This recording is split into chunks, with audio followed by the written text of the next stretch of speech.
Hey guys, have you ever wondered what really goes on in the third trimester? In today's video, I'm gonna go over labor, baby growth, hospital bags, and so much more. So sit back and put those undoubtedly very swollen feet up because there is a lot going on right now. But first, make sure to comment and let me know how far along you are and if this is your first pregnancy or not. I absolutely love to read your comments and to know what brings you to this channel. And if you are new here, my name is Diana. I'm a physician assistant and I am also a mommy to 4. And on this channel, we talk about pregnancy, babies, and just being a mom. So make sure you subscribe if this sounds like a place that you want to be.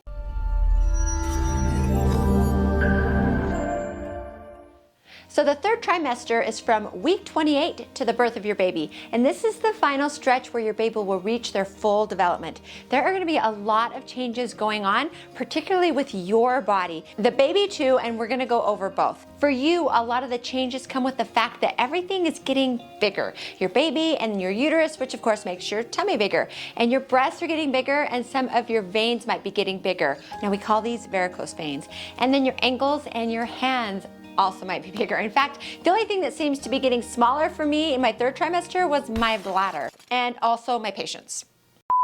Your hormones are everywhere, so please offer yourself some grace if you feel short-fused, low energy, or mood fluctuations. That's just your hormones speaking. One thing you might have noticed that you might not have expected is an urge to organize and clean your home. This is called nesting, and it's a real instinct that we have to get our home ready for the baby, and it is so cool to me. I did a ton of organizing in my 7th and my 8th month. Not so much my 9th month because I was pretty tired, but if you're feeling energy and you're feeling well, and your OB has no objections, go for it. Now, some common symptoms that you can experience in the third trimester that aren't so fun, that are related to your enlarging uterus, are heartburn, getting short of breath, and having to pee all the time. We call that urinary frequency. And you can help with heartburn by eating smaller, more frequent meals and using pillows for better sleeping positions. You don't want to cut back on fluids because your body really does need the hydration. So just remember to go when you need to go, because if you have a full bladder and the baby gives your bladder a hug,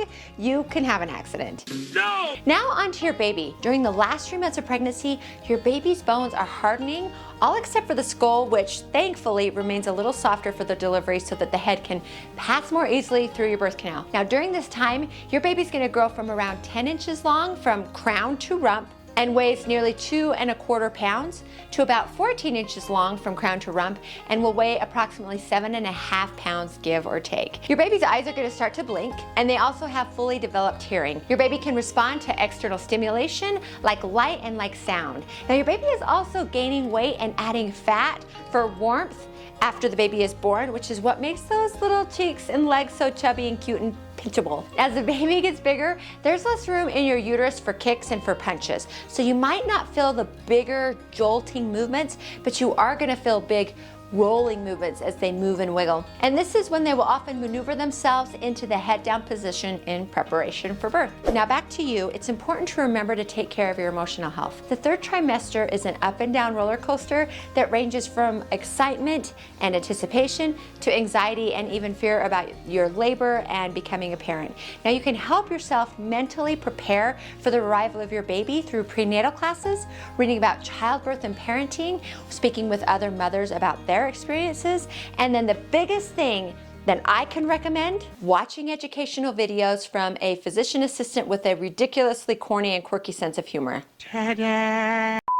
Next, I want to cover general health and wellness, starting off with nutrition. Because you don't want to rely on your prenatal vitamins to give you the nutrients that you need, it's important that you also have a well-balanced diet that supports the baby's final growth stages and prepares the body for labor. Among the things that you're going to want to focus on, it's important to get iron to prevent anemia, calcium to help the baby's bones, fiber to help you with constipation, and then hydration, which helps supports the amniotic fluid levels inside the uterus. Unless your OB has told you otherwise, you can still continue to exercise if you feel up to it. Exercise helps your mood, it helps your stamina, and it can help you with muscle tone, which helps you during labor. There are some exercises that aren't safe during pregnancy, like skydiving, horseback riding, scuba diving. but walking and swimming and prenatal yoga is great, especially during the last few months of your pregnancy. Just be sure to listen to your body. If you're getting so winded that you can't carry on a conversation with someone else, then you need to bring it down a notch. Now, as your uterus gets bigger, it starts to shift your center of gravity. Plus, the growing uterus is putting pressure on your back. These, combined with pregnancy hormones, which are causing your ligaments to relax, all can lead to issues with back pain. So just be mindful that when you are exercising, make sure to always pay attention to your back. Now, to help, you can get a maternity belt that offers support in all of the proper places. Now, I had a very simple one, but there are a lot available. Also, support pillows at night can really help. So I'm gonna link to a few in the video description if that helps you out. Now, it's pretty common to struggle with insomnia, especially in the last month or so. And there's a lot of contributing factors to this, but some of the major causes are feeling anxious, hormonal changes, back pain, leg cramps, and then having to pee a lot. But if there are any symptoms that you are concerned about, you'll want to make sure to bring that up with your OB. Now, in the third trimester, you're going to be seeing your OB more often. At 28 weeks, you'll go from monthly visits to visits every 2 weeks, and then you'll start going every week starting at 36 weeks. If you go past your due date, you'll usually start going twice a week till you deliver. They will likely be screening for things like preeclampsia, preterm labor, and other possible complications. They will also be checking ultrasound, and they will be doing a Group B strep test, somewhere between 35 and 37 weeks.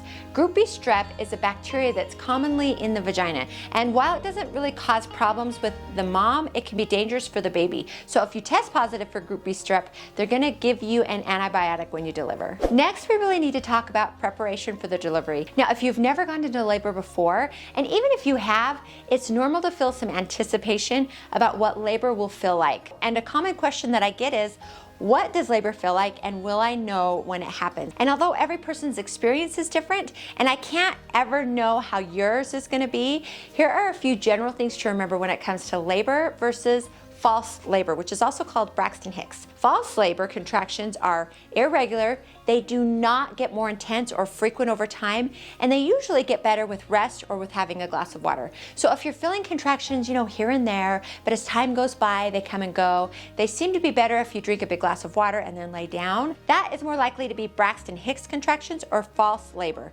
Now, with true labor, your contractions get stronger and closer together over time, and they don't get better with rest. And while this isn't true for everyone, it's usually described as pain in the back that moves forward into the front. Now, other things to watch for is if your water breaks. Now, if your water breaks, even if you aren't having contractions, it is time to go to the hospital. If you haven't already, it's time to start putting together your birth plan. A birth plan is a way to clarify to your delivery team your preferences and decisions about your labor and delivery. In your birth plan, you'll want to include what type of birth you're planning on, whether you're planning on a natural birth, an assisted birth, or if you already know that you're gonna have a C-section. You'll want to include the type of pain management you hope to receive and the labor environment. For example, if you want music, if you want your lights down, and also who you want to have in the room with you. And then you could also include your preferences for after the birth, like who cuts the cord, if you want delayed cutting, and also how just popped my knuckle.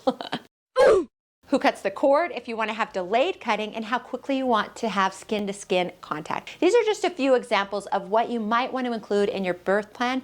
And remember to talk to your OB or midwife about what you would like before the delivery. Now, if you haven't already done this, it would be a good time to pack your hospital bag by around 35 weeks. This is really helpful because, number one, having your bag packed helps you feel more ready for when the time comes. And then number two, it just helps to make sure that you don't have to do last-minute scrambling trying to put together a bag while you are in labor, like in between contractions. Now, I have done a whole video about what I packed in my hospital bag right here, but I will also list some things right here that I would definitely include. So for you, I would make sure to pack your ID, insurance information, hospital forms, your birth plan, comfortable clothes, toiletries, snacks, and items for relaxation like music and books, and then your tablet. Now for your partner, make sure they have a change of clothes, snacks, water, money for parking and for vending machines. And then for the baby, you want to have outfits, blankets, newborn diapers, and your car seat. Actually, you cannot pack your car seat in your bag. Now, I know that was a lot to cover in one video,